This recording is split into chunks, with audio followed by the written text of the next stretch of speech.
All right, what's up, everybody? Diesel here, co-producer at Heart in the Fight with an emergency meeting. We got some controversy going on in the West Coast surrounding the championship fight. Well, no, actually, it wasn't a championship fight, but might as well have been surrounding the combat karate fight that Shinigami and Streetbeefs OG Ryu had from the Streetbeefs OG branch. And Shinny, if you guys don't know by now, took a loss to Ryu via vicious head kick TKO late in the third.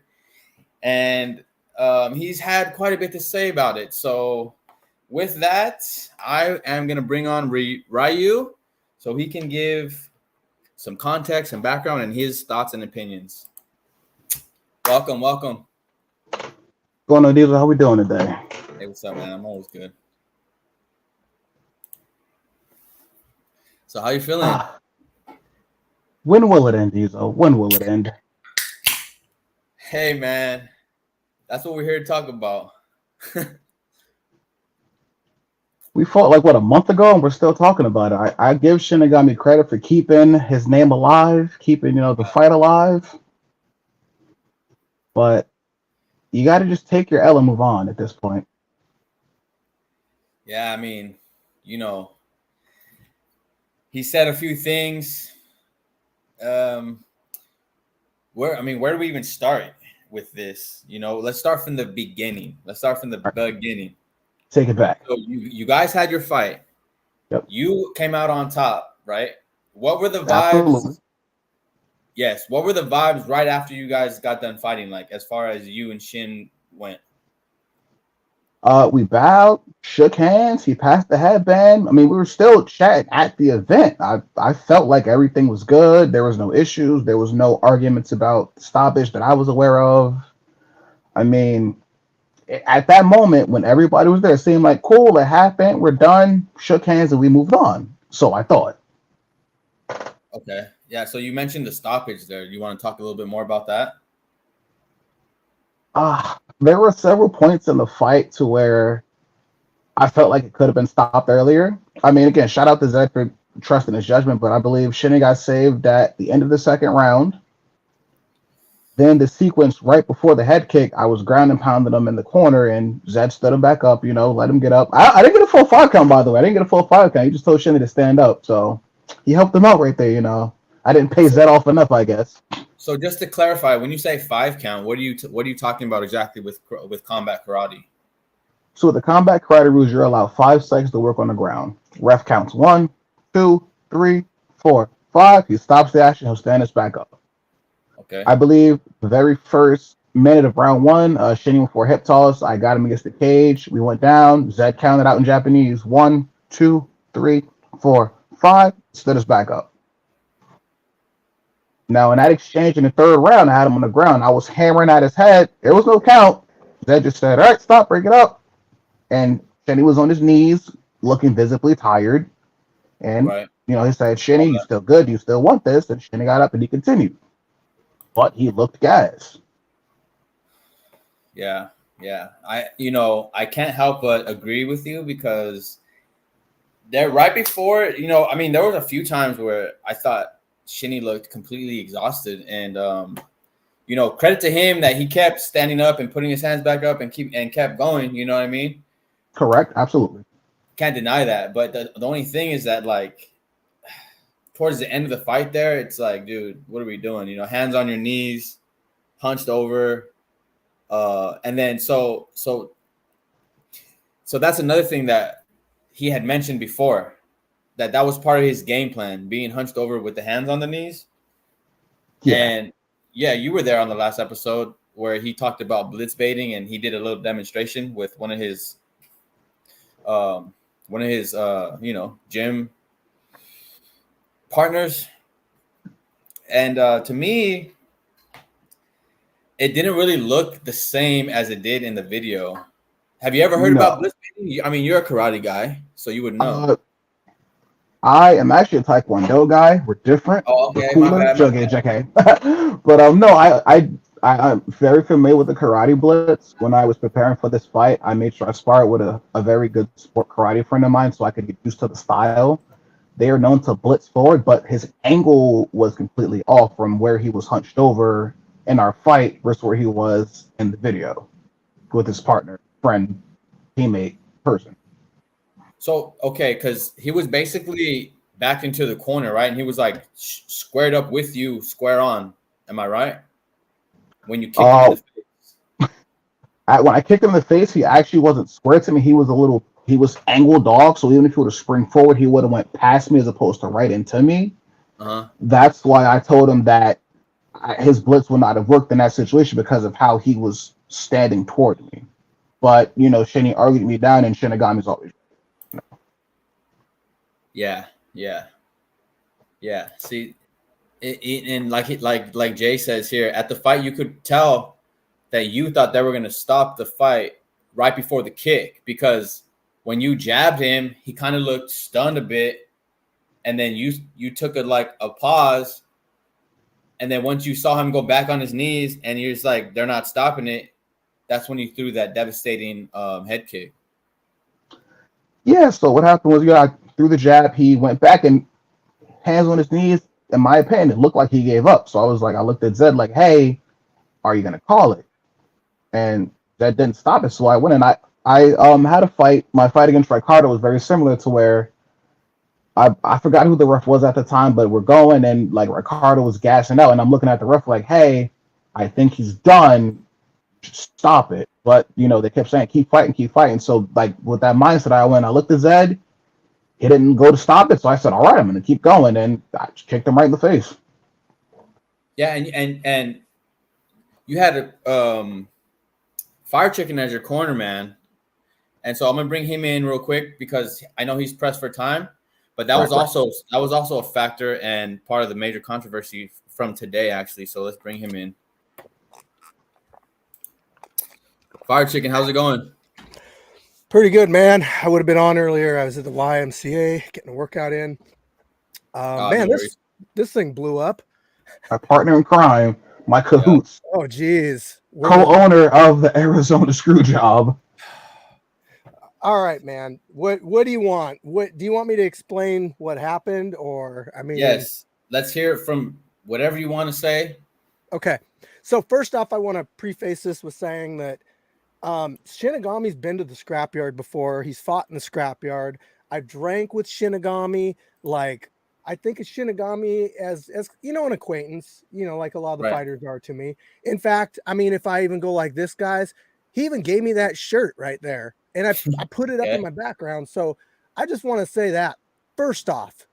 Now Shinigami has a lot of views and opinions, and he likes to argue, and there's a group chat that was basically for the Arizona group, and there was a lot of back and forth in there, and I was just like, you know what, I'm already in all these different group chats. I left the group chat. I wasn't part of it anymore. But besides, I didn't really feel like I really needed to be in there since the event was over, and I could always get back in there if I wanted to. But it got back to me that a screenshot got sent to me today showing that, and I think you guys saw it. If you didn't see the screenshot, I basically quoted it in that post that I made. And did you read the post to these guys, or do you want me to read it? Or I haven't read it, so if you want to read it, go ahead. I'll read the post, and then I'll go back and tell you what happened at the actual meeting, at the event and everything.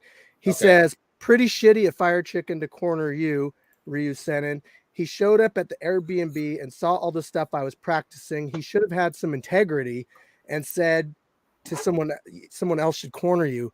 The integrity part was the spot. That was the part that really bothered me, because first off, everybody was at the Airbnb. At least I was under the impression that it was like a space that anybody could show up to and just party, right? So I showed up, and he was out there. He was like, I don't know, he was sparring with some people. And I actually asked him, I was like, "Hey, do you want to spar?" And he said no. It's like, no big deal. I sparred with Marauder. I sparred with, you weren't there, but pretty much everybody, it's just kind of rounds and rounds and rounds, crazy legs, even a little bit with Free Smoke. and it was no big deal. People were drinking, we were just BS and having fun. He was actually gone most of the night. He was outside. He did like some rounds and stuff, and he went back into his room, and we never saw him.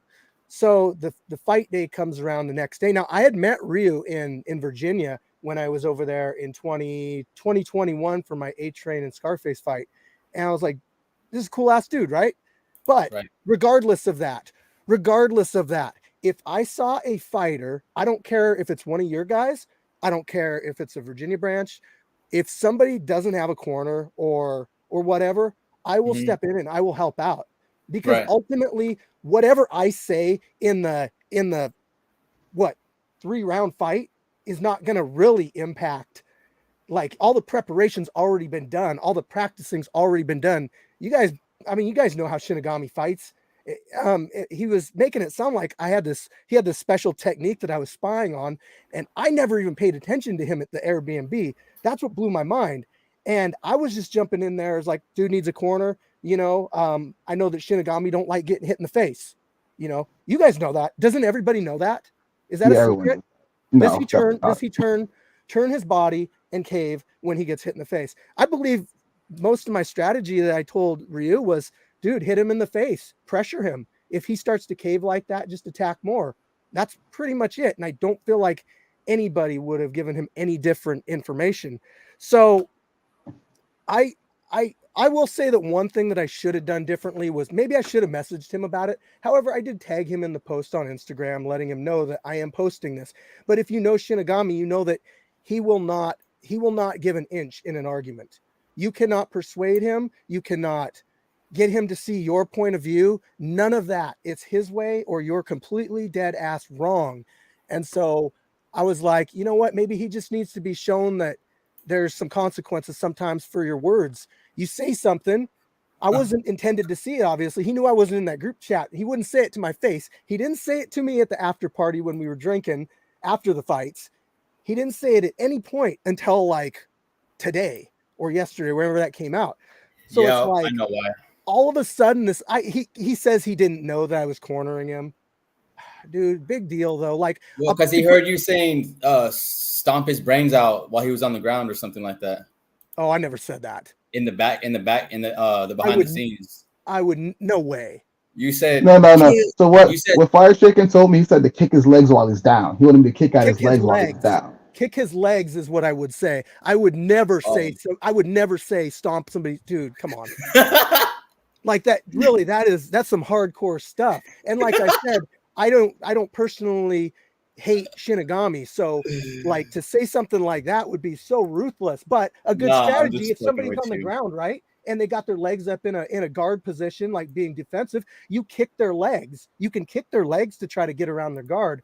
So that is, I believe that's what I said. It's not like I remember back then. I just know that I wouldn't say stomp somebody's brains. That's crazy. So anyway, I posted that, and he sees it, and he's immediately fighting everybody in the comments on Instagram. I'll play it for you. Do you want to hear the response that he? Yeah, play it. Yeah. Let me pull it up on. Leak the audio. Hey, who sent you the screenshot in the first place? I want to know. I'm not gonna say because it's not really important. Whoever it was uses TikTok and DoorDash, so that narrows it down a bit. It don't matter, man. Like, honestly, professional instigator. My friend, they would tell me that somebody was saying something about me, So, I mean, if he didn't want it to be seen, he shouldn't have said it at all. But all right, see if you can hear this. First of all, I said shifty. Second of all, yeah, I mean, that was a little. If I would have noticed you were in his corner before the fight, when the fight even started, before the glove touch and everything, I'd have been like, hey man, what's up with that? Because that's not cool. You were paying way too much. You're like, dude, come on. That didn't really say much of anything to me. Makes sense. It was just kind of like a knee-jerk reaction and a response that didn't really have any meaning to it, in my opinion. So anyway, to shorten this, I wasn't spying on him. I wasn't paying attention to him because I didn't plan on cornering him. I made the decision to corner him at the event. So why would I? Let me ask you I this. knew ahead of time, unless it was such a big conspiracy that I like flew down to Arizona just to sabotage Shinigami in advance. Like, come on, dude. Well, let me ask you. Really, how you're thinking? He told me this today. He said that he talked to you about his game plan specifics. If he did, I didn't really pay much attention to it because I was going to see the fight the next day or whenever it came out.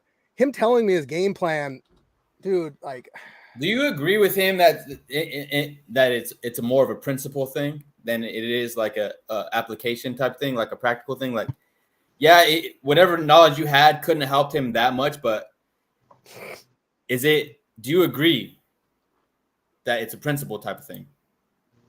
You know what? If he would have won the fight, he wouldn't have said a damn thing. So it only matters because he lost the fight, right? So you don't agree, basically? No, I don't, because I would corner anybody, regardless of who they are. So if it was you and Shinny and it was the other flipped around, you wouldn't mind if someone knew your game plan and cornered your opponent? That's the key right there, isn't it? If somebody knew your game plan, you're just going to have to take my word for it that his game plan, maybe he said it to me, but dude, I honestly didn't remember shit about his game plan. So if that's what he wants to believe, if he wants to believe that I'm lying about it and that I was using his game plan against him, that's on him. But I can tell you honestly that I didn't use anything that hadn't been seen on tape. I said, attack him. I said, punch him, basically. I said, put him in the corner, punch him, make him cave, and stay on him. I don't even, dude. Maybe like I said, I don't remember what he said for a freaking game plan.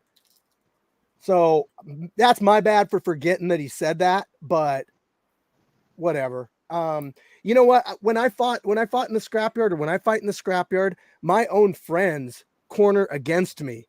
Yeah. That doesn't bother me at all. I mean, it really doesn't. Because those people need corners. Everybody knows how I fight. You know, it's up to the individual who's fighting me to be able to do whatever they're going to do. So, I think the only thing that I shouldn't have done is I probably shouldn't have made a post about it like that. But at the same time, I also think that it needed to be done to show him that, you know, if you're going to say something like that, and it gets back to a person, you're just going to have to deal with it. Yeah.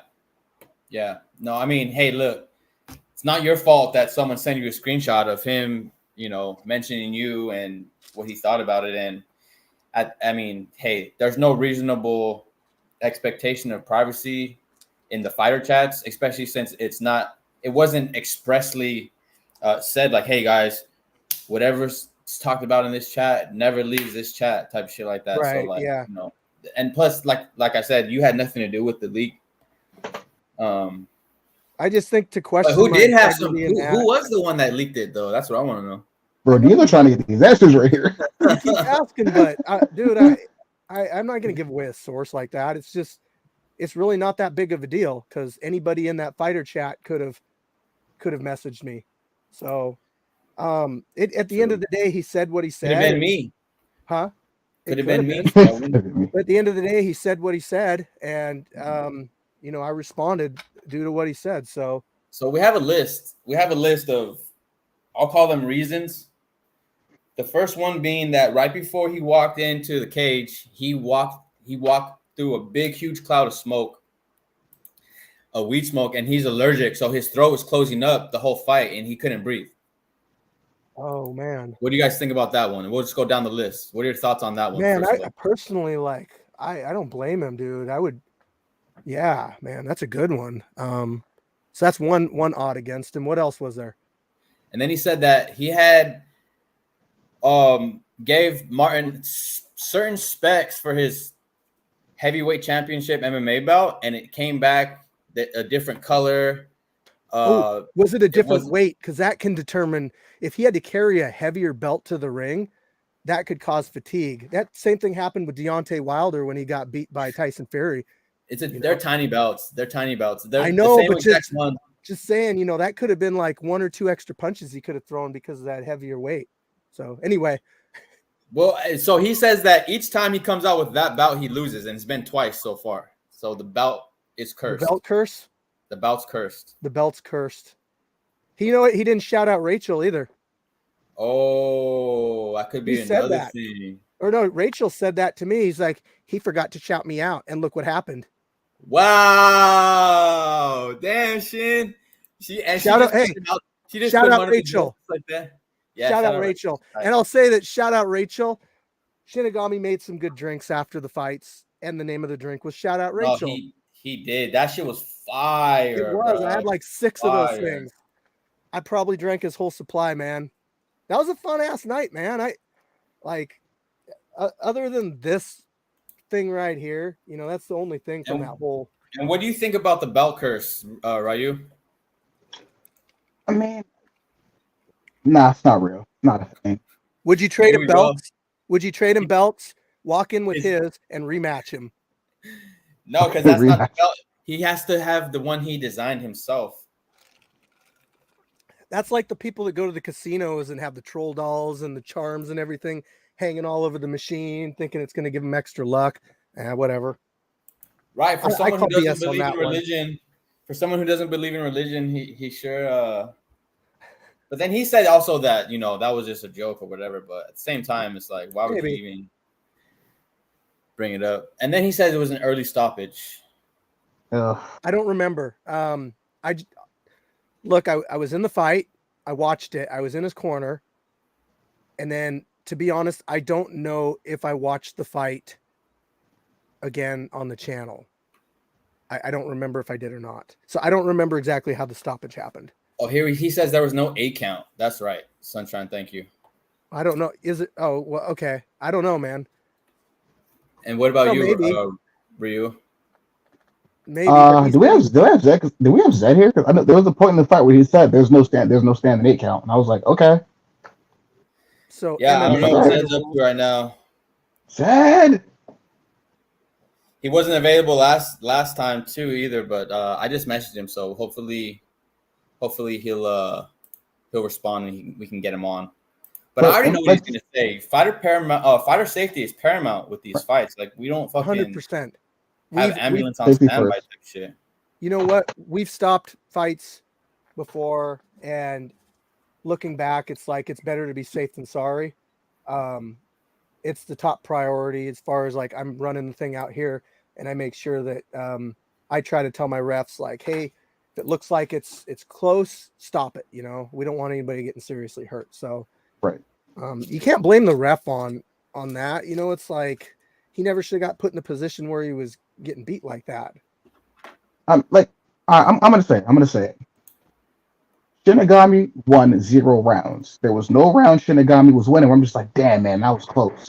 Yeah. I went into the 3rd round of the fight like, yeah, I got this. Like, there was no point where I'm just like, this can't go to the cards, man. I'm not going to win the decision. Start to finish, bell to bell, I was not worried about getting the decision. Yeah.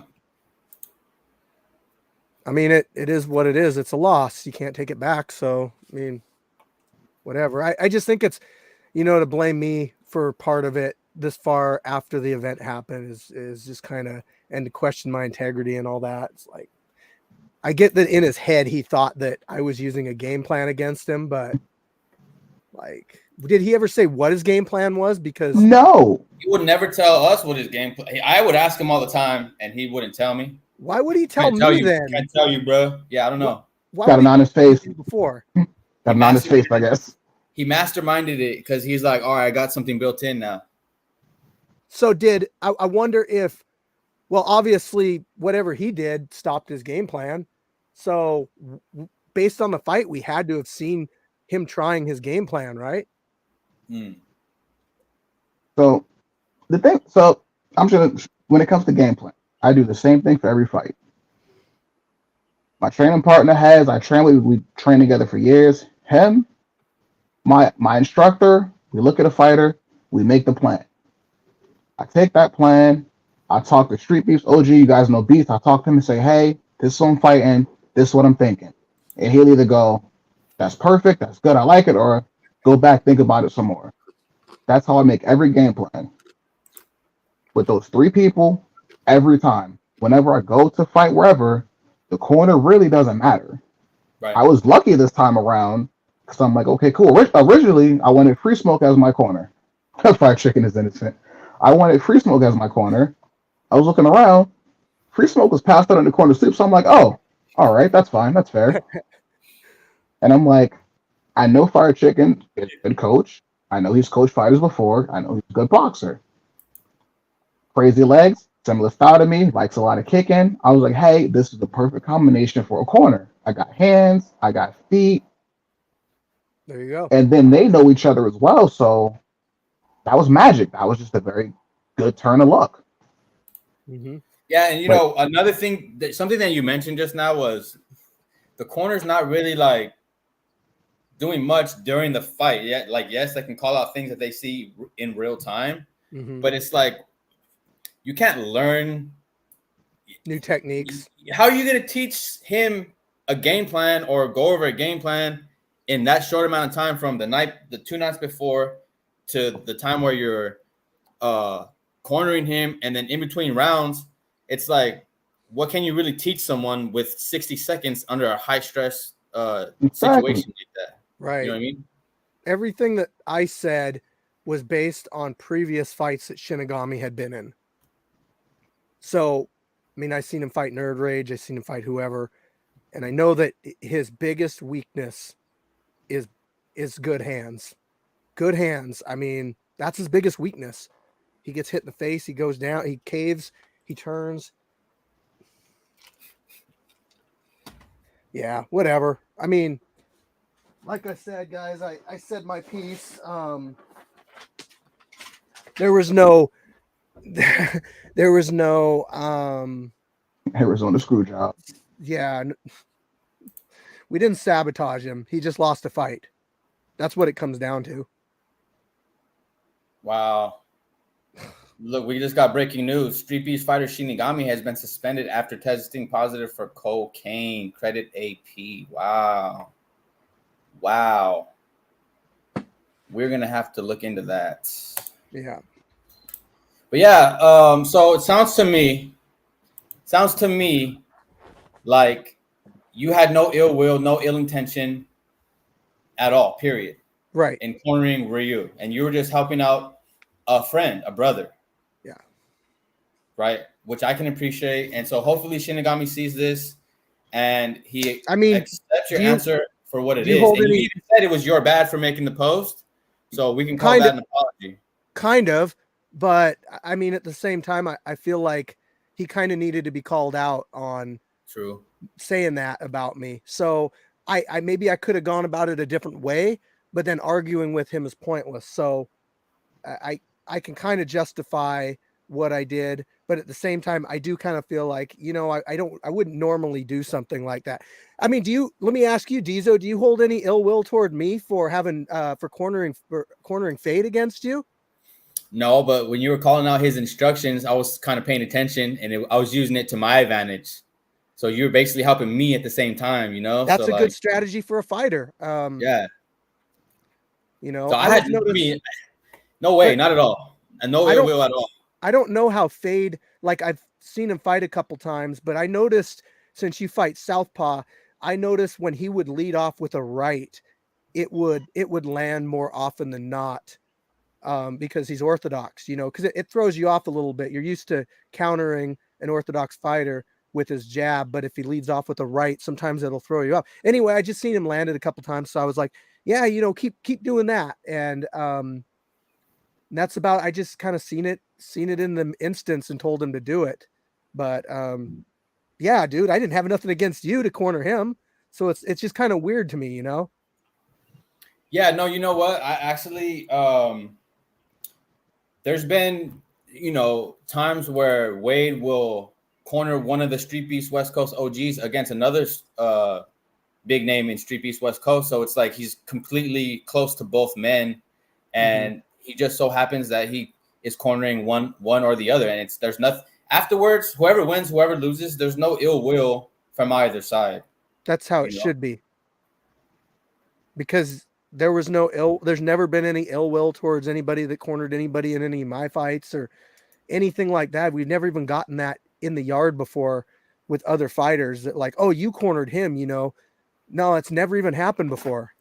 So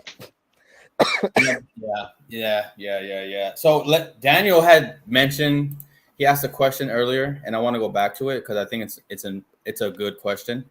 Does this tarnish Shinigami's legacy in Street Beefs? Absolutely. What say you? Ryu, go ahead, Ryu. Well, go ahead, Ryu. Yeah. I want to say, like, I remember his first big challenge was Nerd Rage. I remember that fight. He said he had COVID. He just recovered. He took the fight. And I'm like, you know what? Oh. Maybe. You know, the first one, you never know. I'll take it. I'll eat that. He kept pushing. He went against Striking Viking. Same thing. It's like, all right, you're 2 for 2. Nasty Native, 3 for 3. Now, it just seems like every time you lose, there's an excuse. So now it becomes, all right, is this the trend now? Nerd Rage could have been the fluke. Viking Warrior, Nerd all Rage right, would not have been the fluke. But it's like, I mean, you just like again, what you're saying, yeah. like maybe he did have, maybe he just really did recover. He wasn't 100%. He already booked the tickets. You don't want to cancel. I get that, but you know, it's just like, it's one thing to make excuses, but then all these excuses are like finding their way to the public now, where like the public perception of you from your fan base, from fighters, now everyone's looking at you a little bit more. I mean, nothing against Shinny as a person, but we all know he can be very difficult to get along with. He can, but at the same time, he can also be fun to hang out with. So yes, that's so true. That's so true. I just look at it like, yeah, he's got his ups and downs like anybody else, right? You know, but I mean, because you know, there's nothing's being said about Shinigami as a friend outside of the cage. Right. So we're talking about just strictly within the fighting parameters of gotcha. In Street Beefs, because you know when I've hanged out with Shinigami after the events, he's extremely cool, super laid back, down to earth. I agree. He's a great cook, he's a great bartender, and he's a very good host. You know, when it comes down to it, so he has a lot of solid good qualities. Just he's got a lot of good qualities. I just feel like when you separate Shinigami the person and Shinigami the fighter, I feel like the fighter at this point is starting to just not do justice for his brand per se. Yeah. To where you're fighting in the comment section, you know, like there's a certain level of appeal to the public you got to kind of like eat with if you're trying to do something that involves you marketing yourself to other people.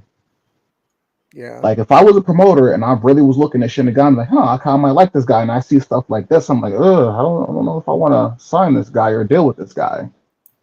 Do you think he's trying to save face by kind of making excuses like, well, I wasn't 100% and I would have won had this or this happened, you know? But who's he beaten, to be honest? Like Detail was like one of his first, right? Right. Okay, how much experience did Detail have? Because Shinigami is a karate black belt. Okay. Correct. So he head kicked him in 20 seconds. In Shinigami's defense, though, he didn't know that Detail had no experience. I know, but I'm just saying, like, he had that background and he didn't. So there is that, you know, he had that. He would have won regardless of the head kick, I believe, in that fight. I mean, yeah, if the guy had, you know, he beat what's the dude's name? The dude that hates me. Oh, Storm Rider? Yeah, you know, everybody knows he hates me, but I didn't know that. Well, I found that out today. He despises me. Why? Because we've gotten into arguments before, and kind of like with Shinigami, like the Shinigami thing, except he got a lot more aggressive. Oh, and I still like, I just kind of thought it was funny, and I don't even like really dislike the guy that much. He's just kind of, everyone says when you meet him, he's really cool, and like I'm kind of waiting for that opportunity to meet the dude. Like I don't look at fighting like the same way that some people do. I don't. It's just weird. I've done it for so long. I've been doing it since 2004. I don't really get this unless somebody like insults my family or something. I don't really feel the Right. need to get in there and beat them up. Yeah. For me, it's like, dude, insult my family all you want, insult me all you want, say whatever the fuck you want in real life. But the moment that someone touches me or someone I love, that's it. There's no more talking after that. Like, it's like, or if they come at me in an aggressive way or say any type, like, let's go outside. Boom, boom, boom. There's no going outside. We're doing it right then and there. So, I mean, with that said, what I was getting at was that he had a substantial weight advantage over Storm Rider. So, I mean, he won that fight. He fought him twice, didn't he? Yep. Yeah, Yes. he fought him twice, so that's 2 of his wins. Who's the other dude? He fought Streetbender twice. Streetbender's coming up to our yard in, I think, May or June. I think June. He's going to fight Muay Thai. Nice. I think he's a solid fighter, to be honest. But I just think that Shinigami had the more experience, and that's why he won those fights. So I give Shinigami those ones. This is the matchup right here. Shinny versus Lie Detector. Who wins? No, I the thing is, I don't think that he's actually lying. I think he actually believes what he says. I think so too. But I think lying, it requires intent. So I don't think he's lying, because he's not the type of dude who will just take a lie that far that he doesn't believe. Like, he won't say it unless he believes it. That's for sure. Do you think he should have confronted me about the allegations before saying something to a large group of people? Well, yeah. I think he thought you were in the group chat when he said that. I know that for a fact. Did he tag me? No. Because when I made the post on Instagram, I think he tried to tag you, but then obviously he can't tag you if you're not in the group. You know what I mean? Yeah. Because I tagged him in the Instagram posts. I was making sure that I'm saying this about you. I want you to see it. So, I mean, if he truly believed that was the case, and I mean, then he should have talked to me about it, to be honest. True. So maybe we should have talked it out, but at the same time, Shinigami has to be more accepting and more able to come to terms with people and agree on things rather than just believe that he's right 100% of the time. Yeah, so this is a good comment here. So to him, he's not lying. That's his truth, which is it's like I don't know what to call it. It's like a common buzz phrase that people use. This is my truth. This is my truth. Like, there's only one truth, and it's the truth. Mm-hmm.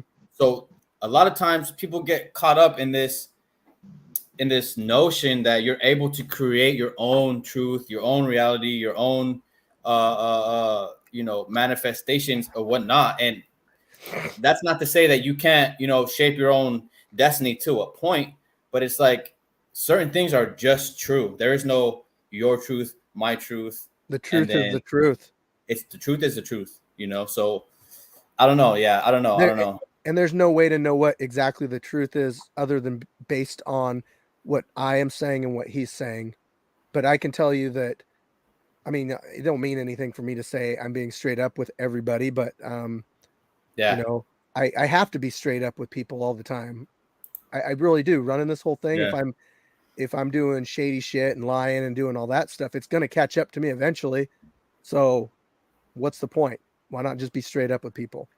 Yeah, and I don't think that you're that type of person. I mean, obviously, I don't know you that well, but I do know that from the interactions that we have had, there's been no red flags, none whatsoever. You know what I'm saying? Yeah. And that's just my gut, So, and I trust my gut, and my gut's telling me also too that Shinny's not doing it maliciously or anything like that. It's just that really helps too, knowing what you told me about that, because it shows me that there was the way that he was thinking about the whole situation, to factor that in, it does make a difference. So yeah, I wish we could have had him on here because I feel like this could have been a very productive conversation to have with him here. He's watching it right now. You know he is. Well, Shimmy, if you are watching, shout to you. You have the link to join if you want. And I ain't taking your shirt down, Shimmy. I don't hate you, but not. Come on, man. Don't question my integrity like that, because there was no ill will toward you. I don't look at fighting the same way other people do. I look at it as just, I think it brings people together more than it separates people, to be honest. And I agree with that. do you guys agree that having everybody at that event, it brought our branches closer? Yeah, well, look at us now. We have this live is 3 branches, right? All coming together. You know what I'm saying? I got drafted, but still, yeah. Yeah, I mean, we had a couple OG branches out there, but it was mainly the scrapyard and the West Coast. We're closer. I get that because the OG branch is so far away. Plane tickets out that way, or they're a lot worse. But I wouldn't trade the experience down there for anything, because I mean, first off, I met a lot of really cool people. I feel like I may have changed some people's opinion of me. And then at the same time, it was the last time I ever got to see Jay Gotham. So that memory of him being down there, hanging out with us, and just being part of the scrapyard. I mean, it's just it's an awesome memory, So. Yeah, and Ryu, from what I know about you, you are a martial arts instructor, correct? Correct. And so I want to get your opinion on this comment here concerning youthful ignorance, because obviously you deal with the youth. They have these visions of grandeur of how good they can probably fight. I'm just assuming that because that's how I was when I was a kid. Yep. So is that something that you can recognize in Shinigami, having spent so much time around the youth? Yes, I gotta word this carefully. I don't want to like discredit what he does, but I just feel like he needs to spar with like more of the West Coast fighters, because a lot of people have these delusions of grandeur where they feel they're untouchable until like they fight somebody that's better than them. Like not a little bit, like they're like ladders above them. And I feel like sometimes people need that reality check to recognize where their skill is, but at the same time, you need to also be willing to grow and accept that you're not as good as you think you are. Like, no matter what I've done or what I ever will do, I still have a realistic perspective of my skill set. Like, I went out there when I was out there, I like placed spar to wait for like 3 minutes. I'm like, holy shit, Wade would murder me. But I recognize that instead of going, whatever, I go, cool, what can I learn from him? Open mind. It's the perspective of not he's better than me, but what can I learn from this person to get better? Yeah. Okay, so you said that this is helping me. I mean, this is true. I am psychoanalyzing Shinny. You said that in order to get humbled, a lot of these guys need to face someone who's levels above them, like levels.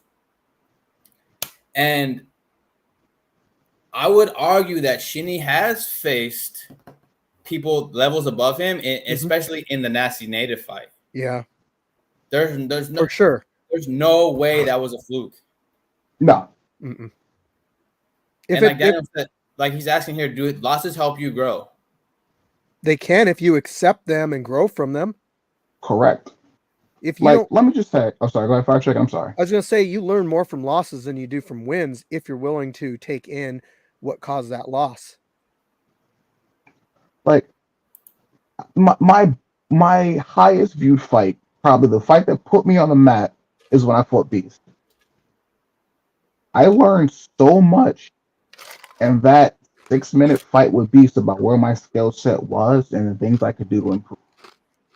And instead of going, fuck this, whatever, I talked to Beast, and I still talk to Beast to this day very consistently. He was very helpful in preparing me for a lot of my fights, and he told me things I needed to work on.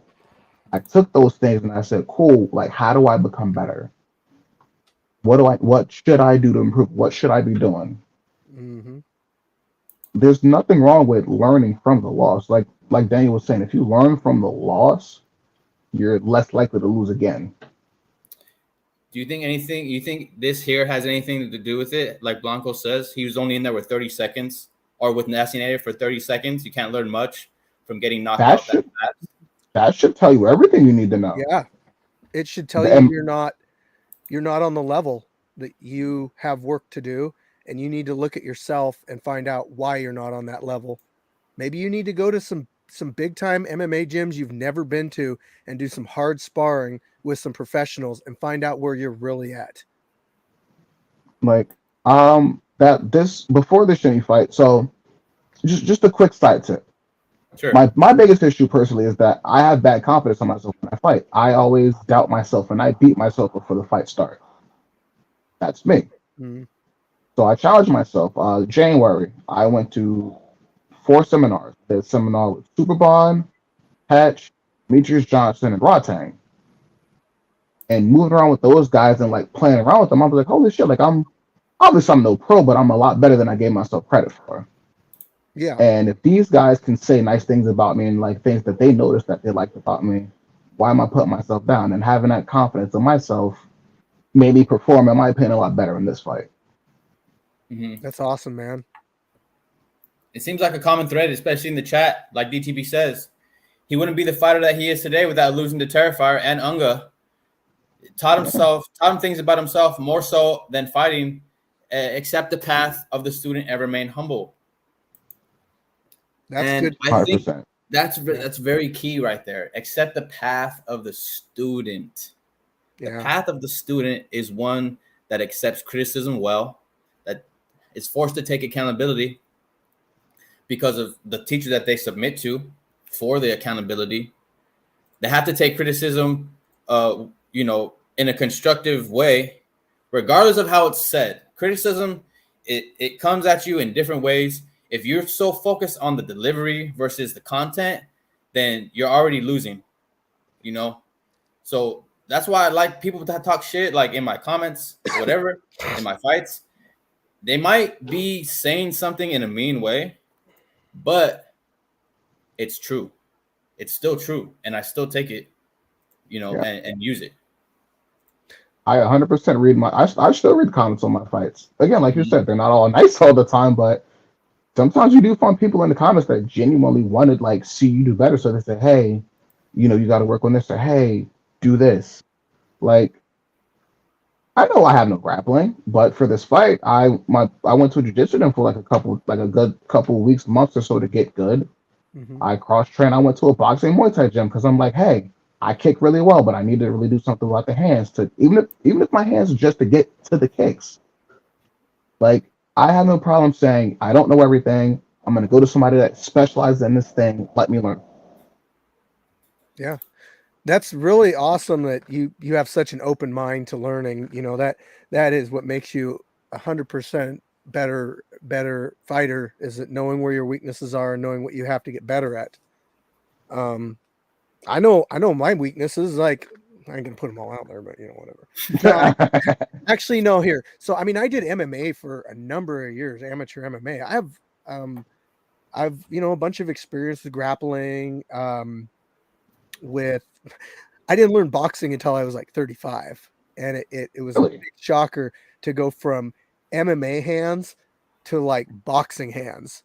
That was a big shocker, and had I had my nose up in the air, and my coach who offered to teach me to box when he seen me hitting a heavy bag, if I would have said, nah, I'm all right, I never would have learned how to really box.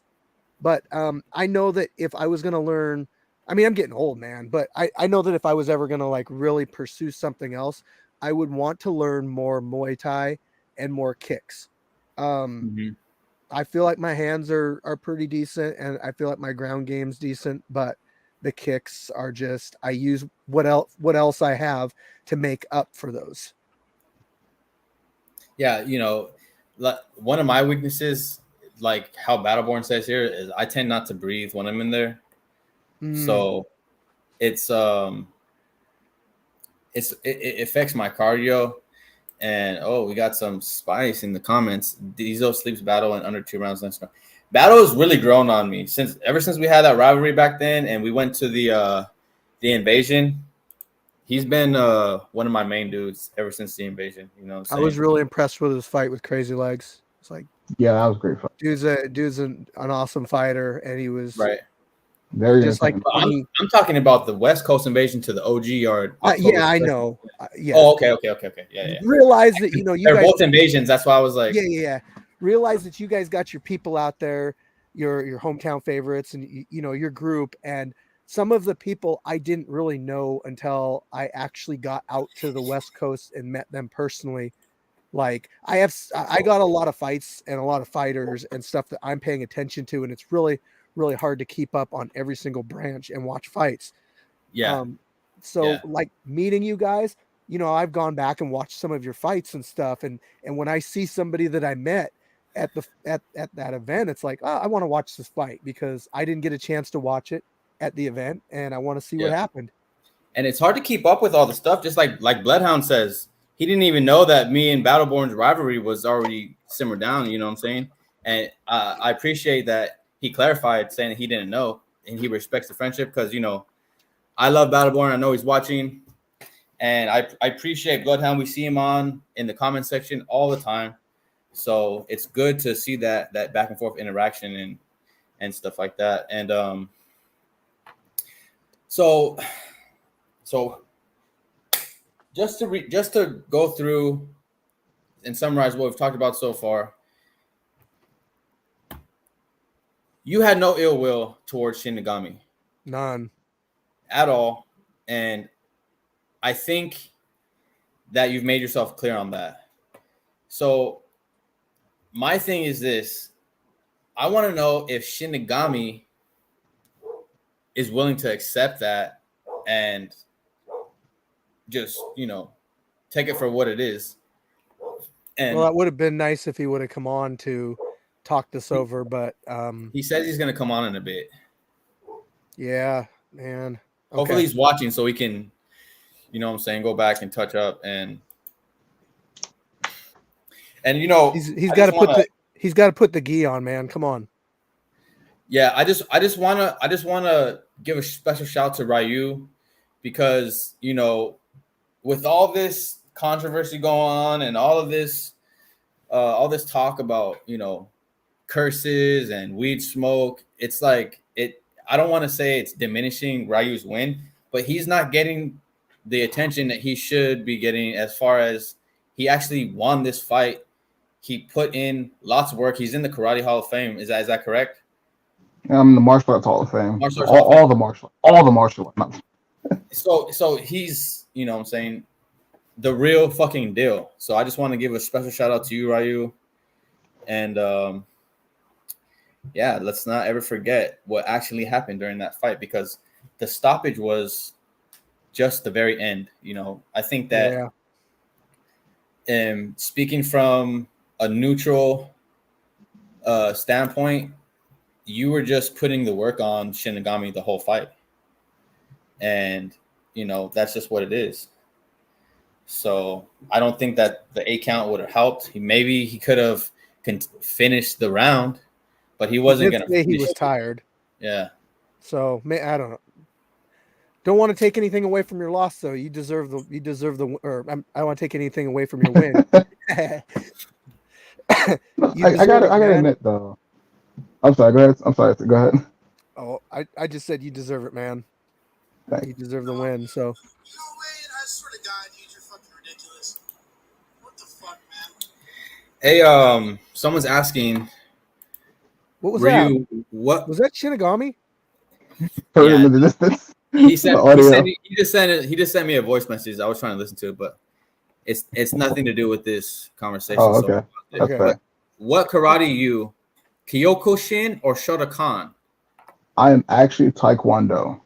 Taekwondo, Terp. Is Is that where you started? How'd you get your start, Ryu? I want to know about where you started in the fight game. And the fight game. Ooh, I mean, I got into Taekwondo in like 2016. I did my first like hardcore big tournament in like 2017. I went to Florida for the ISKA US Open, like one of the largest open style martial arts tournaments in the world. Took second. super hyped, and that kind of started me just like, yeah, I like this, so I'm gonna keep doing this. And I've been competing ever since. When COVID happened, everything shut down. My buddy was like, hey, want to try the street beef thing? And I'm like, hey man, why not? It could be fun. Okay, nice. And so where does the wrestling fit into all that? Oh, I've been wrestling since I was like 16, like super young. I've always been a big like WWE fan guy. That's why I'm so great on the camera, being able to talk and all this fun Charisma. stuff. That Yeah. charisma, man. Because we've been on the indie since like 18. And The Riz. that was a fun. You got mad Riz or what? Yeah, man. I've been around the tri-state. It's just been great. Give us a pick. Give us like a not a pickup line, but like open, like you know what I'm saying. Just pretend. What would you say to a girl that you're interested in any random day? Like, I'll probably open with a joke, man. I'm just always naturally funny. I should probably come off with some joke somewhere. Like I look, I observe. Like what stands out about her? Does she have nice hair, beautiful eye? Just something that you just pick and go. All right, just drop something nice. There's no pressure to be like, oh man, I gotta get her. Just be yourself. That ran into for everybody, but just be yourself. Like, you try to pretend somebody you're not and do all this extra shit, man. Just corny. Just be yourself. yeah, I feel that. Or be 619. Yeah. Shout out Mama Bear. Yeah. That's my other half. Riz you. Alright. But no, the biggest thing about this that really had me though is just like the blitz-based stuff was funny. The belt is like that was all funny stuff. If you were to really sit here and say Firechicken gave you my game plan, that's why you won, that's when it's like, all right, listen. I was decent with you taking the second fight, you going, all right, I'm gonna fight twice in a day. I'll let that one rock. But then for you to sit here and really try to diminish the fact that like you said, I just put in the work. Like I have a game plan. I'm very open in the fighter chat. I put my game plan in the fighter chat, say this is what it was, this is what worked, this is we didn't get here, that's what happened. Yeah. And like I even asked Shinny, like on a personal level, like, hey, you said you watched my footage, you watched all the stuff I was putting out, my YouTube, all that stuff. And I asked him, why didn't you check it in my leg kicks? Like that's what I'm known for. If you ever seen a Ryu Sennin fight, there were leg kicks in there. Mm-hmm. And his response, he was just like, oh, well, I didn't need to. They weren't going to hurt. But didn't you drop him with the leg kick? You threw him off balance and he tried to take a step? Yep. Did you adapt that to your fighting style? Because leg kicks are typically more Muay Thai, aren't they? Not so much. They are. Taekwondo. Yeah, Taekwondo is a lot of flashy kicks. But I know you cross train a lot though, Ryu. So is that something you picked in the Muay Thai gym or? I did. So the best way I can describe it is I can throw Muay Thai kicks, I can throw Taekwondo kicks, and I can throw karate kicks, depending on how I want to chamber my leg. So that is very good at confusing my opponent because it could be one of those fast, snappy kicks, a strong kick through. Or the karate gives like a little bit of both. So I'm able to kind of switch how I kick and change it up to really get it going. I give Shinny credit because my game plan involved me doing more body kicks, but he caught like I think 2 of them. So I said, all right, change it up, keep going for the leg. Yeah. But that just goes to show that your IQ is crazy high. And speaking of the devil, we have him backstage now. Oh. He looks just as anxious as I've ever seen. So I'm not gonna make him wait because I know he has a pro offer. Here we go. Shinigami the Reaper. Anxious? No, but this is ridiculously circus-fied for something that should have been handled in the group chat. Been taken way out of proportion and context. Was never an excuse for anything. I just felt like I said it's exactly pretty much what I said. It's more about the principle of the matter. I just found it a little like I didn't realize he was in Ryu Sennin's corner. I didn't really notice him over there. Or I would have maybe said something at the event, at the fight. I'm like, hey, that was a little weird, but I would never do that. I just don't feel. I feel like it's a principle issue. It's like the principle of the matter. You know what I mean? Conflict. Like one person commented in one of the threads where this was posted earlier, entirely out of proportion. Conflict of interest. I just don't. Positive. Yeah. It's not an excuse for the outcome. I just that the outcome's done and over with. It's neither here nor there at this point. Ryu's over in here. He got the win. He's got my headband hanging somewhere in his room there. I know it. No, all that's over with. I mean, even that, like, yeah, I said my piece about that. I said my piece about the MMA comment. That's over with too. My only thing was, like, it recently just came to my attention within the last like week or two, and then it came up again today. I was just like, hey, I kind of feel like that was a little shifty, just a little it's a little shifty. Like, I mean, it just seemed like whether he did it, I mean, I'm not even saying he did it to be malicious. I just feel like there was a certain level of, if it was me, if it was the other way around, I'd been like, nah, man, last night I saw him training. We had a little conversation about the game plan. I feel like I should step back from this one. That would be me. I mean, that's just how I see it, how I saw it, and what I meant by what I said. There wasn't some excuse for losing or anything else. Everyone wants to keep harping on that. I think it's the word that you used with the integrity thing, that it was malicious and that I was intending to corner him just to put one over on you. And that wasn't the intent at all. In fact, I don't even remember the conversation that we had about your game plan. I wasn't watching you spar. I wasn't watching you at all. I asked you to spar. You said no. I sparred with other people. Then you went in the house and I hung out with everybody else. So there was no ill will on my side. And then I also, in fact, I think most people agree that when you corner somebody, it don't really matter what branch they're from or who they are. These aren't fights where there's money on the line or anything like that.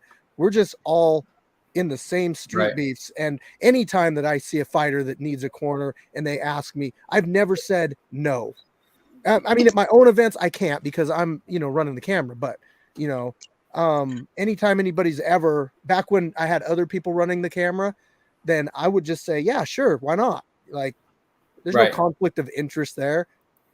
I mean, okay. I mean, I can see where you maybe interpreted the word integrity as some kind of intent thing, but I couldn't think of a better word when I made the statement. And sometimes we do things unintentionally that would fit a certain word. I mean, I'm not saying you did it to be malicious. I just feel like I don't know. I just feel like I would feel like, I said, if it was me, I would have been like, nah, I can't. My boy Crazy Legs corner you, that's cool.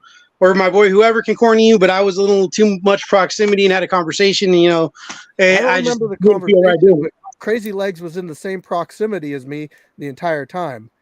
So if there was, my point is it was whoever, right? I mean, I just kind of, I don't know. Just the principle of it. I mean, I would step back if it was me. I mean, and maybe that's just me. I mean, I that might come from, the dojo I come up in, where if we are, because as black belts, we have to ref tournaments, right?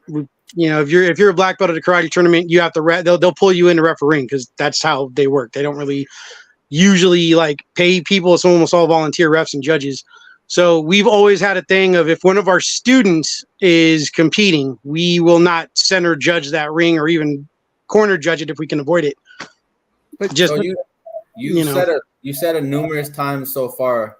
I feel. Okay. Now, one thing that I know about feelings is that they are as fickle as a candle, meaning they come and they go so quick. 1 minute you could be upset, next minute you could be happy. They just come and go. So here's my question. Do you think that you came on a little too strong with what you said regarding the fact that it was shifty and questioning his integrity? Could you have said it any differently? I mean, were you in your feeling? Can you at least admit that? I don't know. Again, I mean, phrasing wise, like I said, again, maybe people are taking words a little too, I don't know. I mean, words are words. I mean, there's only so many words in the English language to describe certain things, right? However I worded it, there would still be some level of a synonym for each word. But I mean, as far as the 2 words everyone seems to be built out of. integrity is a pretty straightforward word, and shifty means seedy, which means shady. It doesn't matter. We know that Firechicken's not shady and that his integrity it shouldn't have been in question. All right, if it was in question, do you think maybe you could have just went to him straight personally? Like I said at the beginning when I popped in here, I was not aware that he had left the group at the time I said it. I thought he was still in there. I feel like even with him out of the group, once it was brought to his attention, he could have asked to be let back. I mean, he could have requested to be re-added to the group. We could have talked about it there. It didn't have to blow up into some big, social media circus. I didn't want to be in that group anymore because of, I'll be honest, arguments that happened in that group that I just didn't feel like being part of. I mean, even without that, you could have messaged me, right? I still just, I feel like even to this point, you're still not going back and saying that you could have worded it differently. Yeah, good integrity means the quality of being honest and having strong moral principles, uprightness. You're basically saying that I maliciously went against good morals and did that with like ill intent. That's what that means. So for you to say that I couldn't have used a different word, there's so many other words. I mean, come on. Yeah, because okay, you prefaced. I mean, I didn't say I couldn't use other words. That was the only word I could think of at the time, and yeah, maybe it was a bit of a strong word. But I mean, how many other words are there are there that would kind of fit without being some form of synonym? Like I said, you've already described it though. What you feel. But then that word that you use then is different than how you're saying it now. It doesn't line up. Yeah, exactly. You could have said odd, or you could have said, because if you say, there's how many different words can you say for integrity? You could say honesty, truthfulness, which it doesn't change what you said. It's just changing. That's what I'm saying. I could have used a different synonym for it. It would still have come across the way I worded it. Maybe I could have worded it. I don't know. Slightly different, but you say that you were not trying. You say that you weren't trying to bring his integrity into question, but the words that you use were what I'm saying. Okay, what I'm saying is the only word I could think of was the word integrity at the time that I made the statement. Now that being said, like I said, I mean, I get it. He was just in the moment, and it wasn't. Sometimes we can have a lapse in whatever judgment, integrity, however you want to call it, unintentionally in a moment. I mean, from his perspective, obviously he forgot the things. Like I said, from my perspective, I just felt like it was a little. I mean, like I said, whatever.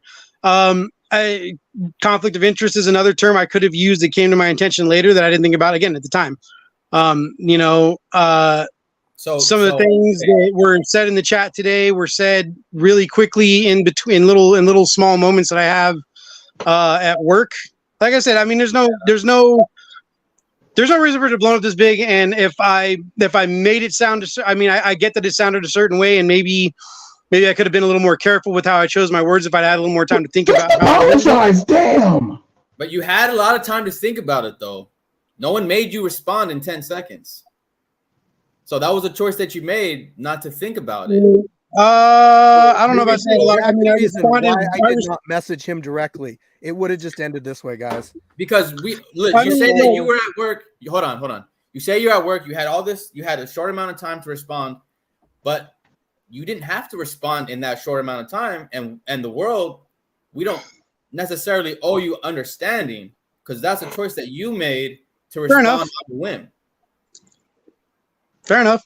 So, okay. And I feel okay. Yeah, I should apologize for making it out the way I did. And I mean, maybe it was a little intense and, I didn't mean to make it out like you were being intentionally malicious. I just felt like it was just a little odd, choice to do that in all things considered from my perspective. And sometimes obviously this whole thing today is a lesson in perspective, right? So my apologies for maybe wording it in a way that made it sound like you were like being a snake, which was not my intent. And sometimes intent doesn't come across accurately if we use the strong enough words, but so my apologies for that. Okay, we're getting somewhere. against. Yo, I can't, bro. I cannot. I just cannot. Look, I Shinigami, physically you know we cannot, love bro. you, and this is coming from a place of love, and I just want to clear the air and make sure that there's no ill will going forward between you and Firechicken and Ryu Sennin or anyone, because I don't have anything against any of y'all, and that's not a real apology though. I mean, to be fair, it wasn't. That is a real apology for Shinigami. You guys have to understand. It's hard for him. So Firechicken, do you accept his apology on that? What are your thoughts? Of course. As somebody that runs a fucking branch, like I know sometimes I say shit and I gotta own up and be a man and just say, you know what? I fucked up and I'm sorry. I do say that to people. It's part of being a man, but we can hear that from over him. It was a lot of circles and a lot of stipulations on it, but I mean, at the end of the day, yeah, I accept it. Okay. Yeah. All right. And Shinny, you've already said that you realize now that you were wrong in saying what you said, right? Oh, fuck the pause. Yeah. I mean, okay. You didn't see me now, Ed? Yeah. All right. Then that settles that. So there should be no more. And okay, the belt thing. When you said the curse of the belt. Oh my God! Are we gonna pull real, out? Right? That's not real. I was satirizing what Ryu Sennin said about the interbranch curse, and then just kind of making a story out of it. That was come on. You see me posting all kinds of stuff. Knocking superstition all the time. Why would I actually legitimately be superstitious? Big Farm about to hire Shinny. That's good. Yeah. What was DTP's question again? Because he said something and I was going to address it, but I don't even remember what it was now. Let me see. I don't know. There's been so many fucking comments. I have no idea. Hey DTP, just ask it again. I'm sure they'll throw it up. And I don't want it to be to where we get on live and we just shit all over Shinigami. So that's why I want to give you a chance to, admit that you were wrong, and which you did, and you gave your apology, which Firechicken accepted. So we're literally watching history in the making right now. You know what I'm saying? So I do appreciate you coming on, Shinigami, and here we go. But I mean, that's what that was okay. So I guess I kind of did address it. I mean, my point wasn't about intentions, even though the wording I chose might have or heavily implied that. But I think we've moved past that, so I did kind of address it. Yeah, I got you, Jimmy. So next fight, are we gonna see a Ryu Shinigami rematch? After all this, bro, don't want to do this to myself again. That's a question in itself. That's a good question. I mean, he said we could do a MMA rematch after that comment, but there also seems to be possible scheduling conflicts. So if we run it back, we run it back. If not, I don't know if another combat karate match is really in order, unless he really wants to run it back because he's impressed by whatever run I have in combat karate after I go pro in MMA. But it's whatever. And Firechicken, if you need to go, I know you're pressed for time. I know we kind of got away. The time got away from us a little bit, but feel free at any time to. Obviously, you're a grown man, but don't feel obligated to stick around. Is what I'm trying to say. I'm just enjoying the rest of it. Of course, welcome to stay. Yes. As for Jimmy Fitt's question about my next fight, I'm due for a title defense. So this May event, I haven't hit the sign up post yet. I was waiting to make sure I tested negative for COVID with enough time to get at least a decent amount of training back in, which I just tested negative today, which is why I'm in my gi. I actually was able to go back to running in class. But dude, why does everybody want to see me box? I'm not a boxer.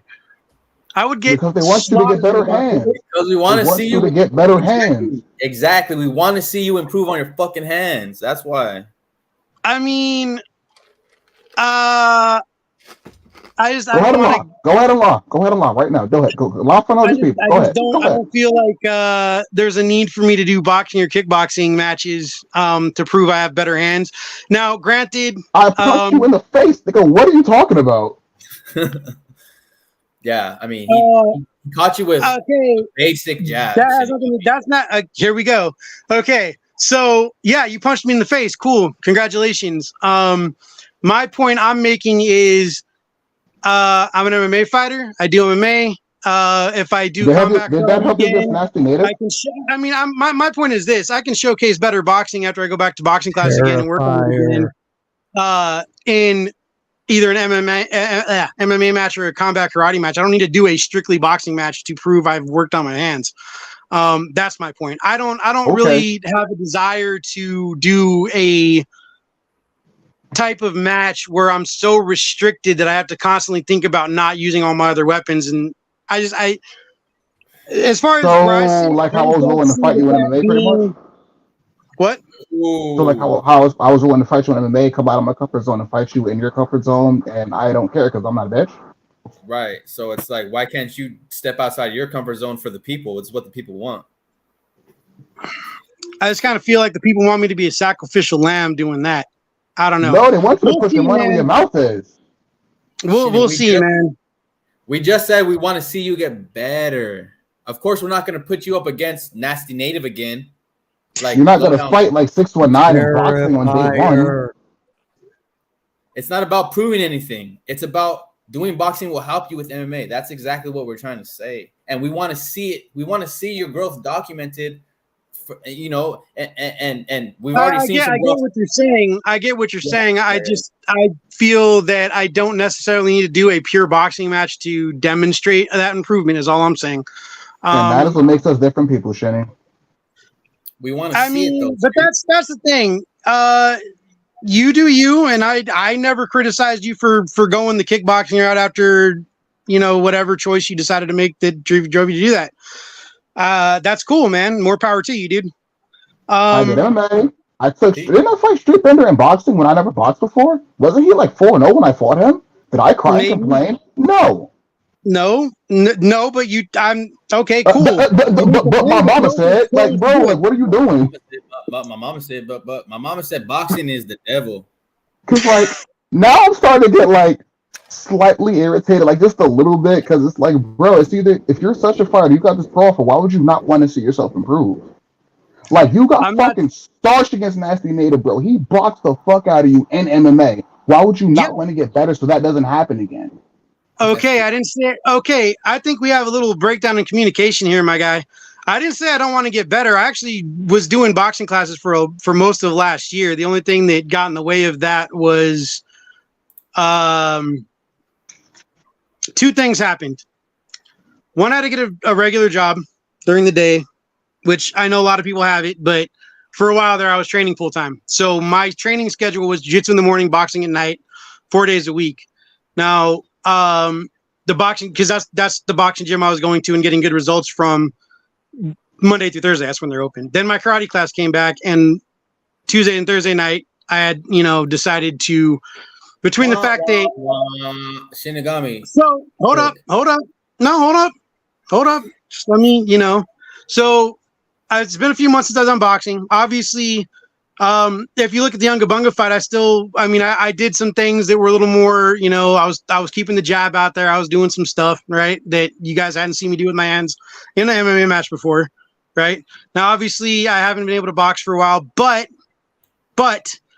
I'm going to get back to that this summer while I have the opportunity. So it's not that I don't want to get better. My thing is I just don't feel like I have to do a strictly boxing match to show anything. That's all I'm saying. This is what I'm saying. We've seen the growth Today, we saw growth in Shinigami, and we want to see more, bruh. We want to see it with our own 2 eyes. We believe you that you're taking boxing classes. We believe you that you're going to get into boxing this summer. We believe you. We want to see that shit. Not hear about it. We want to. If you want to see it, chat. Put a 1 in the chat if you want to see Shinigami box.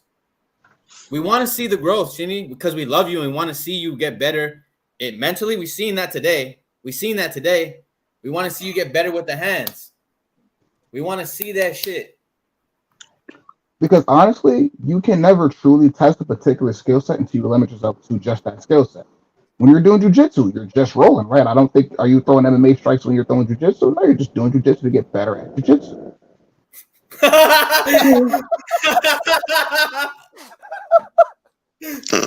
Damn.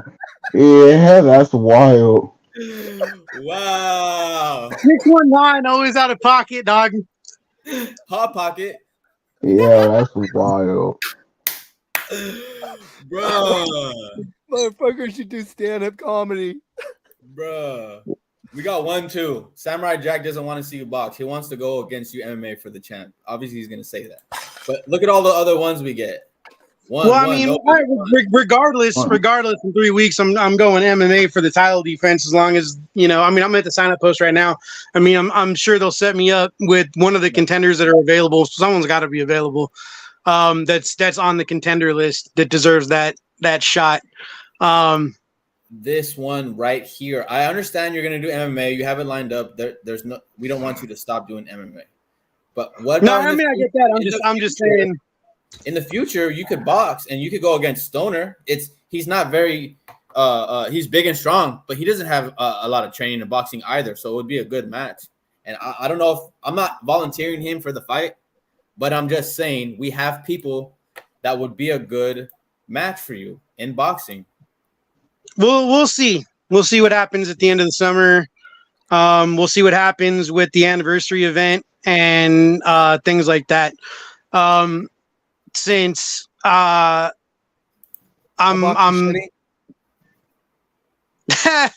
already know you'll kill me, Firechicken. We've already done a little boxing sparring, and you embarrassed me just messing with me, dude. Drunk, though. Come on. Maybe. I don't know. I don't know. I'm definitely not gonna. Maybe not my first boxing match. We'll see what happens after that, dude. If I do a boxing match, we'll see, man. Okay, so we got I'm old as shit, man. I'm 40 years old. I'm old as shit, man. So I got that going against me too. I'm not that much younger than you, dude. Come on. I gotta go, guys. Thank you. See you, Firechicken. I will see you guys. Oh, there we go. Maybe I'll box solo. No. Bro, Solo got too much. He got too much heart, bro. I don't know about that. He got too much heart. Fire will box you. He ain't a boxer. Nah, Terrifier. If I fight Terrifier, I want to be able to use all my weapons because that guy. Jimmy's manager says we ain't accepting anything less than another mismatch. Where's detail? What? Anyway, Okay. guys, thank you. Peace out. Catch you on the next one. All right, brother. Have a good Peace one. out, Firechicken. I want to address the mismatch thing, man, because that's come up a couple of times today in this whole circus. Which is actually kind of ridiculous considering one of the people who said it knows how Streetbeefs works. There's very few instances where you get to choose your opponent. And every time I've had a choice, I have picked who I felt would be the toughest challenge, right? I had a choice between, at one point, Tank was hitting me up about Fiji or Nasty Native. I fought Nasty Native. Yeah, you did. When I went to the scrapyard, which was dumb, and I know I was going to say excuses, but I shouldn't have done that a week and a half after getting out of the quarantine the first time I had COVID when I was really fucked up from COVID. But I did it, and I took the L, right? And I had a choice. I had 3 choices, and I picked Nerd Rage. I picked the toughest guy. Right, I picked Striking Viking because I felt like he was a tough opponent. I've seen what he did to people. I saw him break someone's nose in like 30 seconds. And one of my most recent opponents, I picked Ryu Sennin. So As far as mismatches go, day one, Streetbeefs Westcoast 1, I didn't, know what was up with detail, right? In fact, I mean, that was kind of part of the formula for that viral moment, right? Everybody at the fight thought dude who looked like he was sponsored by Venom in the rash guard with the MMA shorts and everything all matching was going to beat the dude who looked like he came from a strip mall McDojo, right? Storm Rider wanted to fight again. He said he had more to show. He felt like he had his fight stopped too early. So that one, I was like the only person left, and I kind of agreed because we were the same weight class. But, I gave him the benefit of the doubt because I saw that he was trying to work an X-Guard sweep on WA that day. As for everything else, after that, I don't really get to pick who I fight. Even the rematch with Storm Rider, I didn't get a choice in that.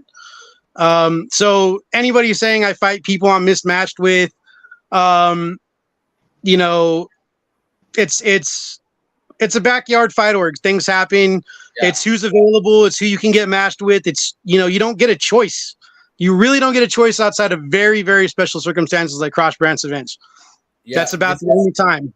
And this comment highlights that. Diesel versus Darkness mismatch. He had over 40 fights, pro fights. But here's the thing, though.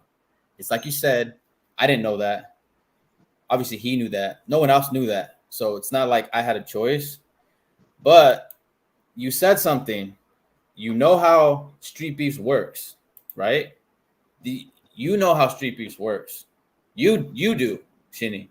So to say it was an early stoppage when you know how Street Beefs works kind of contradicts that. I think you're forgetting the other half of what I said. I think everyone's focused a lot on the early stoppage part and forgot that several times I also said it's Street Beefs. We're not professionals. The refs aren't professionals. I had, felt like it was an early stoppage, but at the same time, and I said this several times, to Bushido Zed's credit, it was a new rule set, and he erred on the side of caution, worrying about fighter safety. Shout to Turby Buzz. I mean, you have to that is part of how Street Beefs works. That's true. But I think that, the thing is, when you say something so loudly and then you throw in, but I understand how Street Beefs works.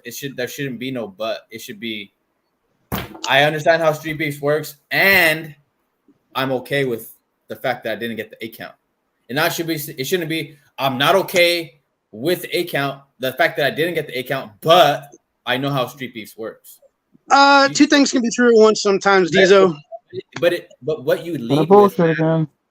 And I mean, I wasn't even trying to get back into that. I'm just saying. I know, but I brought it up just because. Yeah, you brought it up, and at this point, I want to emphasize, yes, two things can be true at once. And like I said, I think people forget the other part of what I said, and what I'm going to repeat again. Yes, my man erred on the side of caution.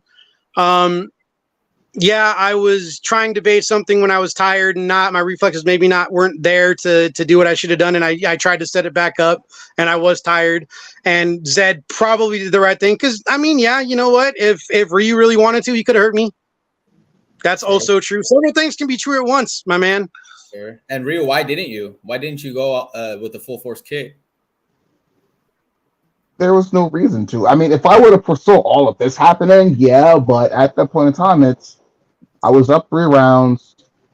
He was visibly tired. He was going to make drinks for everybody later. Yeah, you didn't show up again when I told you to show up, and then we could continue things on Street Fighter 4, but you never came to the after party. Is that what this is about, Shenny?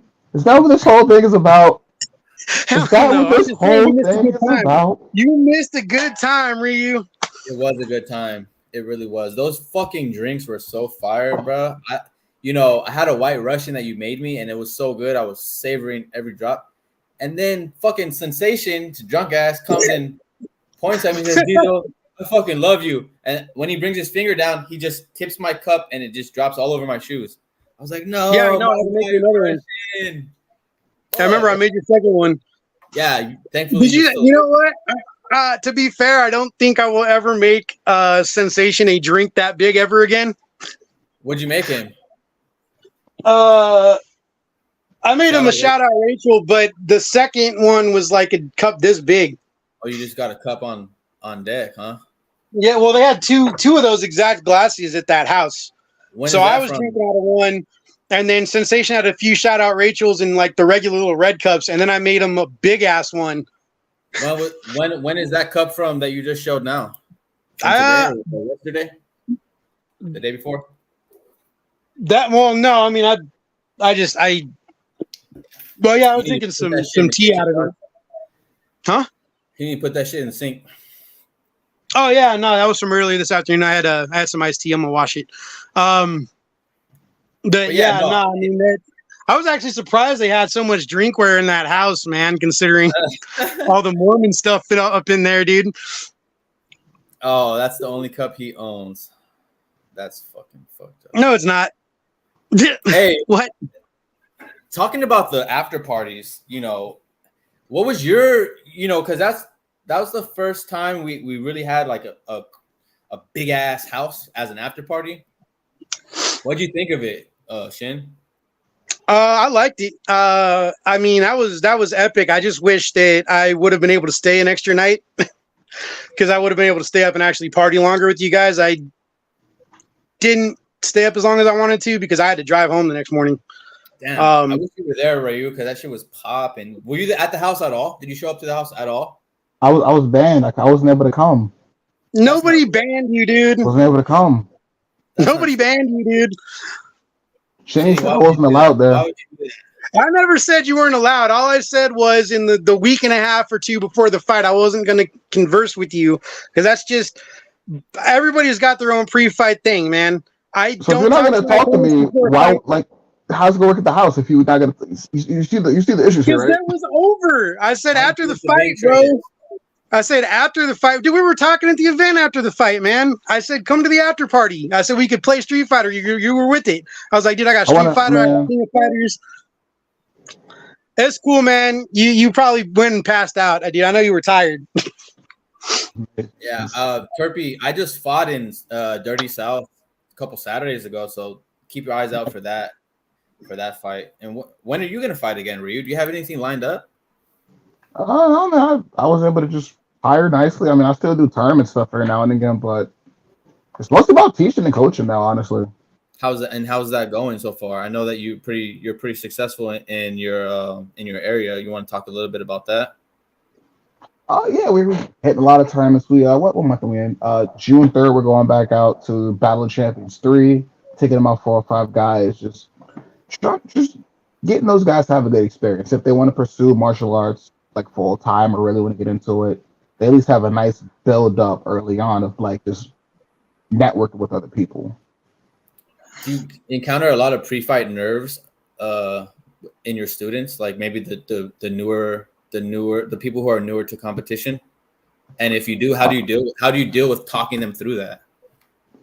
A lot of the YouTube stuff that we've been doing has been helping them a lot more. So they'll spar us a lot, and like we'll turn it up on them a lot more than what most people would. And then it's all right, you're fighting one person, but I'm going to coach you through it as you're going. So now you're getting used to also listening as you fight to get used to. I'm getting hit, but I still need to be able to hear what my coach is saying. So like we really get them ready before we take them to the first one, and we usually do smaller tournaments first before we take them to like the more bigger, extravagant one. And so when you say smaller tournaments, is that like where they stop after you score type of stuff? No, absolutely not. Never. We never do point sparring. Never. No. Okay. So I'm sorry. I just nothing against point fighters, but it's just not for us. It's not for me. But to clarify, like the smaller tournaments are more like a lot more local, usually a cheaper entrance rate, usually like a lot of local people you'll see. Yeah, and not in-house per se, but like just a lot more local people from like around the surrounding area. Well, I mean, I don't necessarily mean like because I know you've done a couple in-house tournaments at your dojang, right? But I just mean like smaller, just in-house tournaments in general, like other people's dojos or dojangs, right? Like sometimes, I was just trying to throw that out there for the audience. Less intimidating. Sometimes. Yeah, less intimidating. But then we'll do like the medium-sized ones, which are usually like they'll rent someplace out, and then there's a bunch of people that would compete. Then the bigger ones are like the ones that are sponsored by like NASCA, National American Sport Karate Association, like WACO, the World Association for Kickboxing Organization. Acronyms a little off, but pretty much like those are the big two we compete for because they like have very good semi-contact rules. NASCA's North American Sport Karate Association. There's like Sport Karate International, whatever. There's a bunch of them. But those are the main two we usually compete under because their rule sets are pretty solid. Where like they do continuous sparring. It's like a minute 30 on the clock, and you try to just score the most points. If there's no stopping, you go until the round's over. There's good contact limits to where it's not too rough for like the newer people, but for some of the people who have more experience, there are knockouts and things like that. So that's crazy, man. They almost completely banned that over here, dude. And I mean, I don't like that they mostly banned it in California. I mean, there's a couple tournaments that still do it anyway. CSAC's kind of whack, as Dizo can confirm. RIP Ohio. So, yeah, I mean that, and just several other things. Talking about tournament stuff, because that's very interesting the way they do it over there. They still have, not only do they still have continuous sparring, but they'll allow knockouts in advanced divisions, which was never allowed over here. And then, Phil, you know what that means, bro? What did I tell you about telling me to do burpees? Sassy bird tomorrow, dog, after we hit 24 hour. Anyway. Beat your ass, he says, Phil. He's going to suplex you again. Anyway, over here they stopped it because kids were getting concussions. They'd cut it down to like 30-second rounds instead of a minute and a half. Our dojo, kind of on a similar tip with our students, we sign them up for, we don't really do small tournaments. I mean, there's a couple of tournaments that I guess you can consider small, but we do a lot of tournaments under NASCA or, man, there's like so many ridiculous, there's like 5 or 6 alphabet organizations on like every flyer. But we try to get them in tournaments that have a mix of point sparring and continuous sparring. One tournament I like to do twice a year has an MMA division. Like one of my students does that. That we throw them in everything. If we can get them to sign up for everything, or the parents can afford to sign them up for everything, which we usually try to get. I mean, I'm sure Ryu knows about this, right? Getting a group rate for your students. You know, I'm gonna bring X amount of students. You know, give us a discount. Yeah. Yeah. They do that over there? Yeah, they do over there, yep. Yeah, so, you know, we'll try to get them signed up for everything. I mean, weapons, katas, traditional katas, open katas, all that stuff. We'll have them do like 8 divisions in one tournament. And they do it, and they usually place, if not take first place, like every tournament. We never enter a student and have never had them like come back without at least, you know, a trophy. You know, and not a participation trophy. Good. This is a good question here. Have y'all seen? I know you've seen Shinny, and I'm sure you've probably seen too, Ryu. Have you guys seen the breakdowns from Demetrius Johnson? Yeah. Yeah. I've seen him, but I noticed he's only reacted to the Big Smile fight, which was kind of close, and the Nerd Rage fight, like a couple of fights I lost. You know, there's a lot more fights than that he should react to. I would like to see his opinion on, you know what I mean? Has he reacted to you yet, Ryu? No, you really didn't have to. I'm making it my goal to get him to react to your guys' most recent fight. Well, shots. Again, like I said, because when if she's watching, she can help me out with that, please. Whoever's on Mighty Mouse's Twitch, leave the comments for the Ryu Shinny fight, please.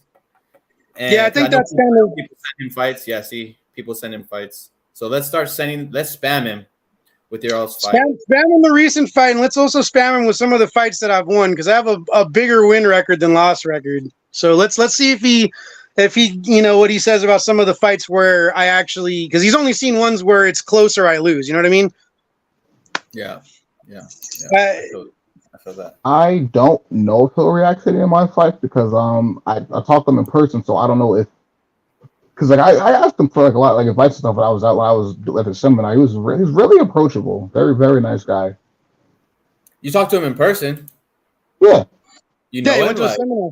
Went to one of the seminars. Super cool guy. oh, nice. Yeah, he seems super cool on cam, you know. Yeah, no, he's such a genuine person. And he's really funny, and his style of teaching is really funny. He's a good guy. Yeah, maybe that will increase the chances of him reacting to one of your fights because he's like, oh shit, I remember him putting a I remember name. that one guy, that one black guy. I know him. Uh Who knows? I mean, who knows? very nice guy. He is. He's a very nice guy. Even after he beat Cejudo the first time, and then he lost to him the second time, the way he talks about those fights, he's very humble and aware, and he has great insight. Super good insight. It's so cool they're friends now. It's actually so cool that they train together for their respective fights this weekend. It's pretty dope. Oh yeah, that is pretty dope. That's pretty dope. Who do you guys got for that, by the way? Since we're talking about it. I'm taking DJ in the trilogy, and I feel like Henry could pull it off. Honestly, I know it's very taboo for people over his age to like win the title back, but I'm like, oh man, he didn't take that much damage when he was in, and like he still trained so hard when he was out. So I'm like, he's like a coach now and shit. Yeah, like I could see it. Plus, I'm training with DJ. I'm like, I could see him winning. Yeah, me too. And Shin, what about you? Aljamain or Cejudo? Man, I don't know. That's a tough one, dude. That's a tough one. Probably Kajudo though. I mean, I've watched more Kajudo fights, to be honest. What did you just say? I said I've watched more Kajudo fights. No, what Kajudo? The fuck is that? Did I say his name wrong? Cejudo. Cejudo. Kajudo. What the fuck? Aren't you Mexican? Yeah, you know what? Fair point. Your card has been revoked, and I'm only half. Oh, come on. That's like a point off. Give me a break. Bruh, Kajudo. Wow, he turned Cejudo I swear to God, I've only ever heard it pronounced that way, dude. From who? Those freaking white ass UFC commentators and shit, man. Come on. No. They've never pronounced it Kajudo. I swear to God, I've heard it several times that way. You need to provide footage for that after this shit, because that shit is. Yeah, I'm gonna provide footage. Okay, I'll see if I can look it up. I'll see if I can find it. But I know I've heard it pronounced that way, man. But yeah, all right, Cejudo. Henry Cejudo. Hey, I never said I'm an expert at speaking Spanish, my dude. No hablo español, señor? Didn't you take Spanish in high school? Nah, I took art class instead of foreign language. Same.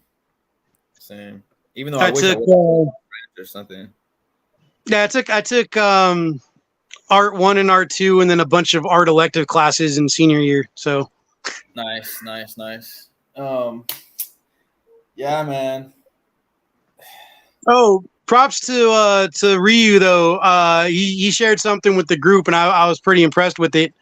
If nothing else, then for the reason that I have a similar situation with one of my students, he shared some tournament video of one of his younger students that's like lighter fighting guys that were way bigger than he was. So that's props to you and your student, man. I have a similar story. Somewhere I got the footage. I'll send it to the group chat. Yeah, shout out to y'all for real. Must be nice to go and see your students perform and succeed and be the one that taught them that shit. It's very dope. Like just seeing them do better than they expected. Yeah. The long story version short of the similar sort of thing with my student. I was at one of the IMAC tournaments they do in LA that has an MMA division, and my IMAC. Yep. Stan Witz's organization. And my student was like 13, 14 at the time and weighed like 110 pounds maybe. And that was one of the times CSAC was getting a little uppity about the MMA division at this tournament. So they changed a lot of rules and stuff. But anyway, there was like a 16-year-old that didn't have anybody to fight, and he was almost my size, like height and just like broad shoulder wise. And they come up to me and ask if I want my student to fight him. And I gave him the choice. I was like, dude, it's up to you. You're the one that's got to fight, not me. And he was like, yeah. And he went in there and he just he did what he could, man. He did what he could, but yeah, that took some huevos, man. So I was proud of him for that. Oh, all right, gentlemen. We've been at it for almost 2 hours now. Jesus. And I'm starting to sweat. I'm starting to stink. My fucking face looks all greasy. Hot in East Tech or West Tech? What South Texas? South Texas, yeah, it's hella humid down here. You know, Fuck, bro. It's nice being down here though because I'm close to the Dirty South branch, which they don't have every event in San Antonio, but it's close enough to me to where it's only like a 5-hour drive when they do have it there. So it's really, really nice to you know, go cross branch without spending fucking $1,000. You know what I'm saying? Yo, Yeah. get that belt hit, man. travel Get that gets- belt hit, man. So The travel gets crazy. yeah, it's nice to be kind of close, but other than that, bro, it fucking sucks down here. Well, it's the cost of living is hella cheap, and you know, that's pretty much it. The gas is cheap. That's the best part, really. How much is gas? Right now, it's like 309, 311, something like that. Damn, bro. Shit. I think when the I- last time I put gas in my tank, it was $4.59 at Costco, man, and that's the cheapest gas I can get around here. Damn, son. When I first got here, it was like 289. So Damn. Man, I remember going to South Carolina to visit my friend that moved over there like right after Streetbeefs Westcoast won, and it was like $1.47. damn, son. The Yeah. fuck? Bruh. Yeah, man. Yeah. Miles, you missed a good show, you know, and we would have loved to have you in the comments because I know you have good insight, seeing as you're like, you know, a pastor and stuff like that. So I do appreciate that. And next How time, much is gas over there? A lot. yeah, shout out to you, Miles. Next time, we'll hope to have you in the comments more. But yeah, it's what do you guys have to say? Final thoughts on the show. Ryu, we'll have you go first. I want to say that I love the Heart in the Fight. Shout out to Heart in the Fight as always. Love it here. Love it here. But for the love of God, I don't want to be back on the show for at least like another 6 months. All right. Show the headband again. I missed that. I got you. Always shout Heart in the Fight, man. Hell yeah. I'm just saying, y'all, I love y'all, but keep me off the show for like 6 months, all right? If I'm back in under 6 months, we got problems. I've been back on this show too many times already, but I love it here. You've been a regular guest this last month, haven't you? Yeah, man, I've been living on this show. No, we've loved it. We've loved it. Yeah, definitely. Shinny, final thoughts on the show? That was a good show. Cleared the air. Yeah. Fixed a misunderstanding that clearly I caused myself, though. You know, I mean, had to own up and fix it, man. Yeah, after that, it was pretty cool to be back on here. Obviously, I love doing podcasts.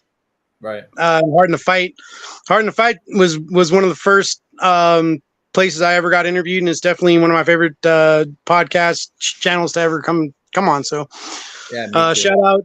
Shout out to you. Shout out to Daniel. Shout out to you know, everybody who tuned in, and Yep. West Coast branch, OG branch, Scarface, and of course, shout out Rachel. Filthy Phil with the provocative comment. Even though I do agree with you, Shinny will say it's not communism, but that's for another podcast. Thanks. Yeah, thanks for showing up, Shin, because we were like, I mean, we were. Well, y'all decided to do this while I was running a karate class. Yeah, well, it was an emergency meeting that had to be had, and thanks to everyone for turning up. Shout out to Ryu again for his induction into the Karate or Martial Arts Hall of Fame. Oh yeah, that was recent, right? This one's 2023. I made it in 2 years in a row. So proud of myself. Yeah, hell yeah! Shout to you, bro. You're fucking doing that shit. Bro, I'm telling you, kicking kids, bro, is what we do. Yeah, I'll have to get back into some of those tournaments and do some continuous sparring again and stuff. And you're black belt. I gotta get. What's up? Ryu, are you black belt certified? Oh yeah. Hold up. Where's my stupid thing? How do I turn this thing around? I'm old. I'm not technology. I feel like Wade right now. I don't know how to turn the camera around. I feel old as shit. That's crazy. Anything beyond the spoon, bro. I know. Well, that ain't it. Oh well. You know what? You'd be lazy. There you go. Yeah, that's what you guys. I mean, it's been a while. You want me to show mine too? Be old. Might as well have a fucking dick measuring contest. Let's do it. It's not really a dick measuring contest. It's just the certification is I don't know if you guys can see that with the lighting on it. There you go. Let's see the shiny. Oh, that's you know what? That's still in my car from the trip, man. I have this in the back seat, man. No, all that shit behind you. What's all that? Fucking trophies, medals, retired headbands. Nice. Well, all right, gents. Headbands and the headband Ryu Sennin gave me at the OG Art Invasion. We are gonna call that. We're gonna call it. And I love you guys. I appreciate you for coming on. Where can we find you? Rattle off your Instagrams real quick for the people. You can find me at Ryu _Sennin TKD. You can also follow me at Team Havoc Nation, all one word. Where can they find you, Shinny? Shinigami _the Reaper MMA on Instagram, the Reaper MMA on Twitter, and at Shinigami the Reaper on YouTube. There we go. All right, gents. It was nice having y'all on. Love y'all. Adios. Peace out. Deuces. Peace. We out.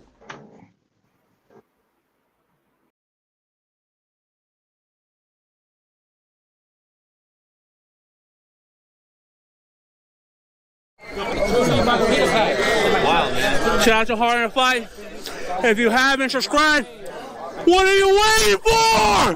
That's right.